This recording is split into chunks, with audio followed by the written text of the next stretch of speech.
Mudah belajar mujahid. Bila mujahid amalanmu ditolak. Wa kullu man bighadil ilmi ya'malu a'maluhu mardudatun la tuqbalu. Setiap mereka yang mengerjakan amalan tanpa belajar, tanpa ilmu, maka amalannya ditolak dan tidak diterima.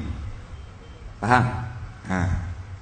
Buat rebang tak jadi rebang, semayang punah jahanam, rasa jeng kering habis. Nak? Dah malas belajar. Turun pagi balik petang, turun petang balik pagi, cari piti. Tu kat highway apa semua kereta hak ni keni, hak ni tak keni, hak ni lori, hak ni bank. Orang sibuk cari duit ke nak pergi ngaji sifat 20? Sibuk cari duit. Mana tak? Pagi petang, pagi petang, pagi petang. Bolehlah duit. Banyak mana boleh? Siapa sini di Padang, di Gerik malam ni gaji pendapatan dia 10 juta sebulan? Ada? Tak ada? 5 juta? Tak ada. Saya jumpa baru ni di Kuala Lumpur, pendapatan dia RM150,000 sehari. Sehari RM150,000. Tak?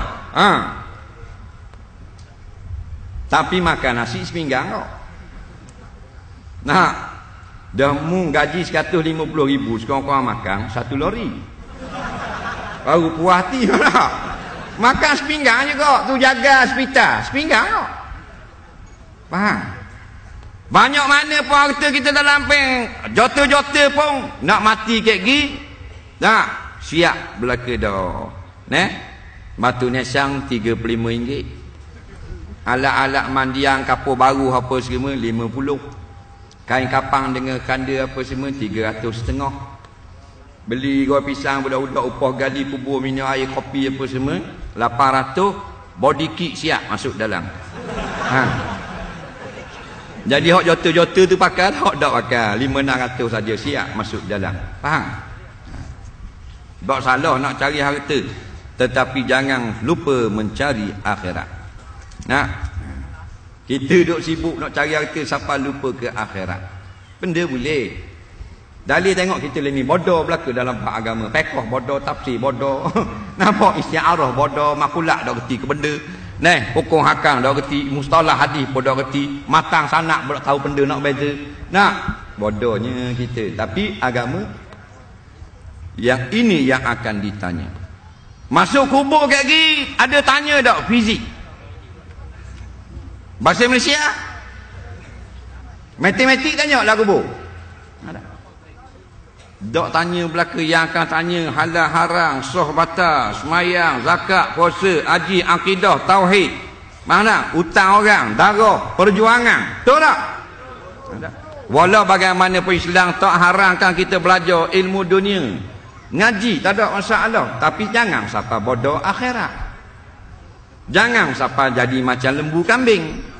Nah, turun pagi balik petang, turun pagi balik petang. Lembu dak pergi sejik, dia dak pergi juga. Kambing dak pergi sejik, dia dak pergi juga. Orang kata bodoh nak marah. Faham? Biar beza kita. Al-mu'minu himmatuhu ilal masajid wal bahaimu himmatuha ilal akli wasyurbi. Orang beriman cita-citanya nak pergi ke rumah Allah.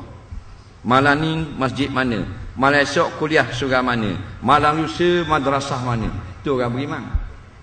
Tetapi binatang, lembu, kambing, ayam, itik, cita-citanya nak makan apa hari ini dan nak minum air. Ramanya rupanya anak beranak kita al-bahaimu, binatang, lembu, kambing ramai. Nah,